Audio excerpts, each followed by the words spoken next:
Hello students, again welcome to Falcone academy. અને આપણે પાછલા બે વિડીયોમાં બે આઈએમપી સવાલ મેથ્સના જોયા હતા. અને ડિફરન્ટ વિડીયો તમને ખબર છે એટલા માટે જ બનાવી રહ્યા છે કે આપણે નાના શોર્ટ ઓફ ટાઈમમાં સારો એવો કન્ટેન્ટ આપણે શીખી શકીએ. ઓકે, તો આજે આપણે ક્વેશ્ચન નંબર 3 સાથે આવ્યા છે, બરાબર? તો ચલો જોઈએ ક્વેશ્ચન નંબર 3. તો તમને સ્ક્રીન ઉપર ક્વેશ્ચન નંબર 3 દેખાઈ રહ્યો છે. આજનો ક્વેશ્ચન છે દ્વિઘાત સમીકરણ. હવે આ ક્વેશ્ચન ચેપ્ટર નંબર 4 માંથી આવી રહ્યો છે, પરંતુ આને સોલ્વ એ જ રીતે કરવાનો છે જે પહેલા બે આપણે કર્યા. તો કઈ રીતે? તો જો સંખ્યા વાંચો પહેલા શું કે છે, તો દ્વિઘાત સમીકરણ x² - 3x - 10 બરાબર 0. હવે આની જગ્યાએ જો એ લોકો દ્વિઘાત બહુપદી આપતા ને તો આ બરાબર 0 વાળું વસ્તુ કાઢી નાખતા, આટલું જ આપતા. એટલે દ્વિઘાત સમીકરણ અને દ્વિઘાત બહુપદીમાં આટલો જ ખાલી ફરક છે, બરાબર 0નો. અને જ્યારે દ્વિઘાત બહુપદીમાં બરાબર 0 મૂકીએ, જે આપણે પાછલા દાખલામાં મેં તમને કહ્યું હતું કે જ્યારે શૂન્યોની વાત આવે ત્યારે આપણે બરાબર 0 મૂકીએ છીએ, ત્યારે દ્વિઘાત સમીકરણ જ બની જાય છે. એટલે ઇનડાયરેક્ટલી આપણને આ દ્વિઘાત બહુપદીના શૂન્ય શોધવાના છે. આગળ શું કહ્યું છે? નો અવયવીકરણની રીતથી ઉકેલ મેળવો. અવયવીકરણની રીત એટલે એ જ રીત જે આપણે પહેલા બે દાખલામાં જોઈ, કોઈ નવી રીત નહીં. એ જ રીત જે આપણે પહેલા બે દાખલામાં જોઈ. કારણ કે દ્વિઘાત સમીકરણના ઉકેલની 2-3 રીતો આપેલી છે. એટલા માટે એ લોકોએ અહીંયા ક્વેશ્ચન એ રીતે પૂછ્યો છે કે અવયવીકરણની મદદથી, બરાબર? તો આપણને જે ખરું શોધવાનું છે અવયવીકરણની રીતથી શોધવાનું છે. પણ અવયવીકરણની રીત એટલે મેં જે પહેલા બતાવી હતી એ જ, બીજી કોઈ નવી રીત નહીં. તો ચલો આનું પણ સોલ્યુશન જોઈએ કઈ રીતે છે. તો સોલ્યુશન, તો સૌથી પહેલા મેં તમને પહેલા જ કહ્યું હતું એબીસી લખી લેશું. તો અહીંયા પણ એબીસીનો કોન્સેપ્ટ સેમ જ રહેશે કે x² સાથે જે હોય તેને a કહેવાય, એટલે x² સાથે અહીંયા 1 છે. x સાથે જે હોય એને b કહેવાય, તો x સાથે -3 છે, તો એ આપણો b થઈ ગયો. અને જે અચર પદ હોય એને c કહેવાય, એટલે -10 આપણો શું થઈ ગયો? c થઈ ગયો. તો ચલો લખી લઈએ પહેલા. a બરાબર 1, b બરાબર -3 અને c બરાબર -10. ઓકે, પછી મેં તમને કહ્યું હતું કે c ના એવા ભાગ પાડવાના કે ગુણાકાર -10 આવે, મતલબ c માં જે સંખ્યા લખેલી છે એ, અને સરવાળો આવે b, એટલે -3. તો ચાલો -10 ના ભાગ પાડો, એ રીતે અવયવ પાડો કે શું આવે? સરવાળો આ ગુણાકાર -10 અને સરવાળો -3. હવે મેં તમને કહ્યું હતું કે પહેલા ચિહ્નને આપણે સાઈડ ઉપર મૂકી અને સંખ્યાની ખાલી વાત કરીશું. તો અહીંયા સંખ્યા ખાલી 10 છે. તો 10ના એવા બે ભાગ પાડવાના કે જેનો ગુણાકાર 10 થાય અને બે વચ્ચેનો તફાવત 3 નો રહે. મેં તમને એ પણ શીખવાડ્યું હતું કે અહીંયા પણ આપણે થોડી વાર નિશાનીને સાઈડ પર મૂકી દઈશું અને બે વચ્ચેનો તફાવત કેટલો રહે? 3 નો રહે. તો ચલો 10ના ભાગ પાડીએ. તો પહેલા ઘડિયામાં 1 દાન 10, કોઈ મેર ખાય છે? નથી થતું, કારણ કે 10 ગુણાકારમાં આવી જાય છે, પરંતુ તફાવત કેટલો રહે છે? બહુ જ મોટો રહે છે, 9નો તફાવત રહે છે, બરાબર? ચલો 2ના ઘડિયામાં, તો 2 પંચા 10, હા 10 થઈ જાય છે. અને 2 અને 5ને જો લખીએ તો 2 અને 5 વચ્ચેનો જે તફાવત છે એ 3નો છે, બરાબર? 2 અને 5 વચ્ચેનો જે તફાવત છે 3નો છે. તો અહીંયા એ પણ કન્ડિશન સેટિસ્ફાઈ થઈ ગઈ આપની. એટલે અહીંયાથી આપણને ખબર પડી ગઈ કે એ જે બે સંખ્યાઓ આપણે શોધી રહ્યા છે એ 2 અને 5 છે. ઓકે, હવે કોને પ્લસ આપવા, કોને માઇનસ આપવા? તો મેં તમને કહ્યું હતું કે બે સંખ્યાઓનો ગુણાકાર માઇનસમાં હોય તો બેમાંથી એક સંખ્યાને માઇનસ તો હોવું જ પડે. હવે કઈ સંખ્યા માઇનસ છે? નાની સંખ્યા, એટલે કે 2 કે 5, એ આપણને બી કહે છે.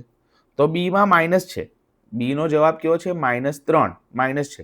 એનો મતલબ શું થયો કે માઇનસ ક્યાં આવશે? મોટી સંખ્યામાં માઇનસ આવશે. અહીંયા મોટી સંખ્યા છે 5, તો અહીંયા આપણે લખી દીધા માઇનસ. તો 2 અને -5 આ રીતે એના ભાગ પડી ગયા.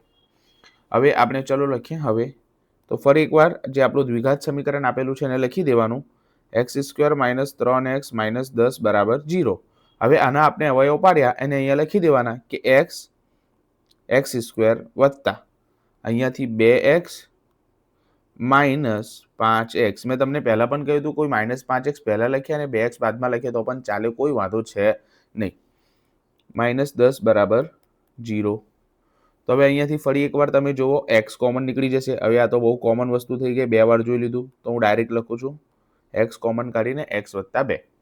હવે તમે અહીંયા જોશો તો અહીંયા માઇનસની નિશાની પણ કોમન છે બંનેમાં, અને બંનેમાંથી 5 કોમન નીકળશે. 5 દુની 10. બંનેમાંથી કોમન કઈ રીતે કાઢવા? તો કોમન એ જ રીતે કાઢવાનો છે કે જે અહીંયા સહગુણકમાં છે, શું અહીંયા એ સહગુણક વડે આ સંખ્યાને ભાગી શકાય? અગર હા, તો એને કોમન કાઢી લો અને ભાગફળ જે મળે એ આપનો જે બાકી રહેલું પદ હશે એ રહેશે. જે રીતે અહીંયા -5 હું કાઢી લઈશ તો અહીંયા જે બાકી રહ્યું x છે. હવે અહીંયા માઇનસ જતો રહ્યો તો પ્લસ બાકી રહેશે. માઇનસ જ્યારે બહાર જતો રહે ત્યારે કોણ બાકી રહે? પ્લસ બાકી રહેશે. અહીંયા 5 કોમન કરીએ તો 2 બાકી રહેશે. એ કઈ રીતે ખબર પડી? તો હું 10 ને 5 વડે ભાગીશ તો મારો જવાબ મળશે 2. તો એ રીતે 2 બાકી રહેશે. બરાબર બરાબર 0. અહીંયા ફરી એકવાર જોઈએ તો x + 2 કોમન નીકળી રહ્યા છે. બેમાંથી કોણ કોમન નીકળી રહ્યું છે? x + 2. ઓકે, તો લખો ચલો x + 2 * x - 5 = 0. હવે અહીંયાથી તમારો આન્સર ડાયરેક્ટ મળી રહ્યો છે. મેં તમને કહ્યું હતું જ્યારે પણ આવું આવે ત્યારે કાં તો x + 2 = 0 હોય અથવા તો શું 0 હોય અથવા x - 5 = 0 હોય. તો અહીંયા x = -2 અથવા અહીંયા થઈ ગયું x = 5. ઓકે, તો અહીંયા આપનો જવાબ પૂરો થાય છે. તો માગેલ હવે જે ક્વેશ્ચનમાં લખ્યું ને અહીંયા અત્યાર સુધી દ્વિઘાત બહુપદીના શૂન્ય પૂછતા હતા તો આપણે લખતા હતા માગેલ શૂન્ય આટલા છે, પણ અહીંયા દ્વિઘાત સમીકરણનો ઉકેલ છે તો આપણે લખીશું માગેલ દ્વિઘાત સમીકરણનો ઉકેલ